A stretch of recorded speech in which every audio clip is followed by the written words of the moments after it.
घग्गर घग्गर एक सूखी भी नदी है। आपको मालूम है हरियाणा और पंजाब का बॉर्डर पटियाला जिले में घग्गर नदी बनाती है, जिसमें साल में 11 महीने पानी नहीं रहता। Why can't you cross it and go to Delhi? Sir इनको जाना ही नहीं है, इनको सिर्फ बॉर्डर पे बैठ के नौटंकी करनी है, नाटक करना है, आमरण अनशन का नाटक, आंदोलन का नाटक। अच्छा, इन्होंने जानबूझ के डिमांड ऐसी रखी है जिसको कोई गवर्नमेंट पूरी ना कर सके। यह है इनका आंदोलन सर, बस। लेकिन सबसे बड़ी चीज तो दिखती है हमको वहां पर, जिस तरह से जो एक प्रोपेगेंडा चलाया जा रहा है कि भैया अभी तो women wing of Punjab farmers आ गई है, एंड अकाल तख्त की तरफ से एक स्टेटमेंट आया है कि जी ऐसा है, no room for hunger strike in Sikhism but Dallewal का प्रोटेस्ट जस्टिफाइड है, ये अकाल तख्त का कहना है। और कल ही इनका स्टेटमेंट आया है।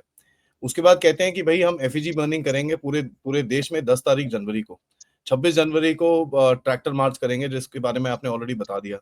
तो ये सर अकाल तख्त का बीच में घुसना है इसके, ये तो फिर वही बात होगी ना कि भाई हिंदू वर्सेस सिख करो दोबारा से।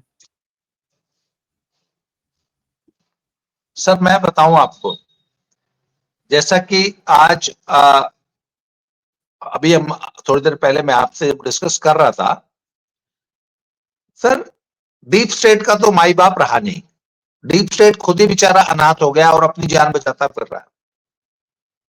तो सर ये जो खालिस्तानी मूवमेंट है ना पंजाब में, ये भी डीप स्टेट का ही एक अंग है। अब खालिस्तानियों को जो भी सपोर्ट मिलता था वो कनाडा और यूएस में बैठे हुए इनके आकाओं से मिलता था। सर आज ट्रूडो रहा नहीं, और ट्रूडो जाने वाला है इसकी खबर इनको 3 महीने पहले लग गई थी। इनको पता लग गया था कि अब खालिस्तानियों को कनाडा से कोई सपोर्ट नहीं मिल पाएगा, उसी तरह यूएस से भी नहीं मिल पा रहा है, वहां तो ट्रंप आ चुका है।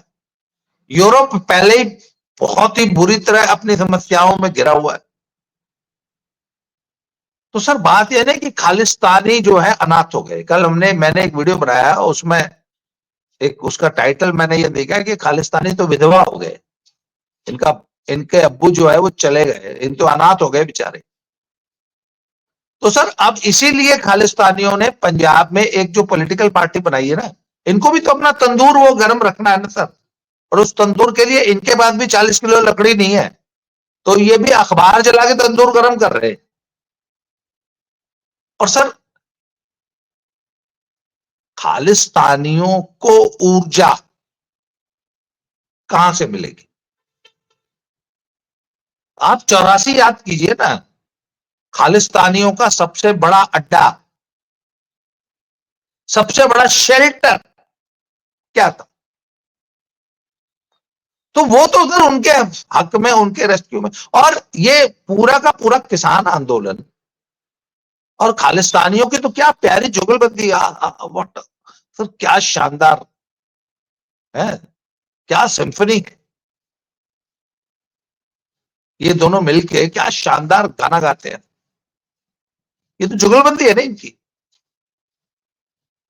तो ये जुगलबंदी तो चलेगी, पर सर एक बात ध्यान रखिए कि इनका they have lost all their international support. तो अब तो सर ये भी बस दिन गिन रहे हैं अपने। और किसी तरह इन्होंने जो ये पॉलिटिकल पार्टी बनाई है पंजाब में, खालिस्तानियों की एक नई पॉलिटिकल पार्टी बनी है, बनने जा रही है। माघी पे 14 तारीख को एक श्री मुक्तसर साहब में माघी मेला लगेगा, उसमें उसकी अनाउंसमेंट करेगी। उसका नाम होगा शिरोमणि अकाली दल आनंदपुर साहिब। तो सर ये इनकी मजबूरी है ये पार्टी बनाना,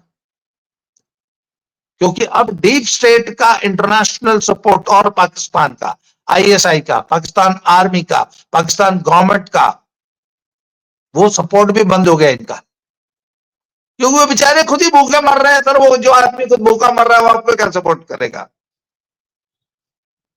आप 80s 70s और 80s वाला जो, अगर आप इनकी मिलिटेंसी का जो दौर याद करें तो उसमें it was all sponsored by Pakistan. Pakistan ने इनको पैसे भेजता था, पाकिस्तान इनको नार्को टेररिज्म से पूरा नार्को मनी भेजता था, पाकिस्तान इनको नकली नोटों के जखीरे भेजता था और पाकिस्तान इनको ट्रक भर भर के हथियार भेजता था, उससे ये लड़ाई लड़ते थे। सर आज वो सारा सपोर्ट खत्म हो चुका है। एक जमाने में जब पाकिस्तान इनको ट्रक भर भर के हथियार भेजता था, आज एक एक AK-47 लाना भी पंजाब में बड़ा मुश्किल हुआ पड़ा है। तो सर इनके बस का कुछ है नहीं। आपको मालूम है अभी ये जो sir latest, if you remember, अभी ये जो पीलीभीत में जो 3 खालिस्तानियों का एनकाउंटर हुआ है, ये 3 लड़के कौन थे? सर 70s और 80s का टेररिज्म याद कीजिए, खालिस्तानी टेररिज्म। उसमें जो टेररिस्ट होते थे वो हार्डकोर सिख टेररिस्ट होते थे। ये तीनों लड़के देवर petty, not even criminals, they had no crime record, number 1। देवर, ये दिहाड़ी मजदूर थे, दिहाड़ी मजदूर। और ऐसा पंजाब में ऐसी चर्चा है कि इनको सिर्फ 10,000 रुपए देके, ओनली 10,000 रुपीज देके इनसे एक काम करवाया गया कि जाओ तुम वो, अच्छा, it was an abandoned police चौकी। वो कई बार पुलिस चौकी देहात में नहीं, एक रूम सा बना देते हैं, it is only a room. वो कभी कभी मैंड होती है, most of the times unmanned होती है। एक पिकेट टाइप की होती है, उस पे इन्होंने एक हैंड ग्रेनेड फेंकवा दिया। लोग बताते हैं कि they were paid only 10,000 rupees. Sir ऐसी रिक्रूटमेंट है इनके पास आज पंजाब में।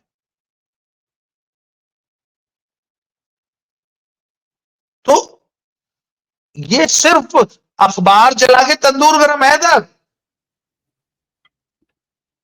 बेसिकली गुंडे मवाली और पकड़े हुए हैं काम करने के लिए।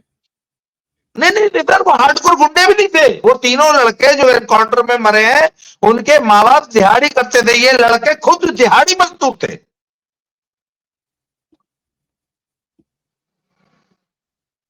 ये है सर इनका खालिस्तान मूवमेंट का टेररिज्म।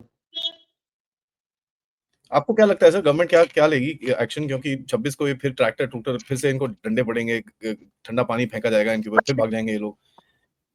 सर सर वो अभी तो जैसे बंद पैदल किया। मार्च निकाला तो था इन्होंने, पैदल मार्च निकाला तो था, 4 डंडे खा के हो, कहां से घुसाएंगे ट्रैक्टर? सर देखिए, मैं इसीलिए कहता हूं कि अगर भगवान, ये तो इस देश का बड़ा अच्छा भाग्य है सर कि हरियाणा में हुड्डा साहब हार गए, कांग्रेस हार गई। हाँ, अगर हरियाणा में हुड्डा की गवर्नमेंट आ गई होती, कांग्रेस की गवर्नमेंट आ गई होती, तो आज पूरे दिल्ली के इर्द गिर्द में आपको सीज दिखाता। वाकई वो ढाका बांग्लादेश आज आपको दिल्ली में दिखाई देता।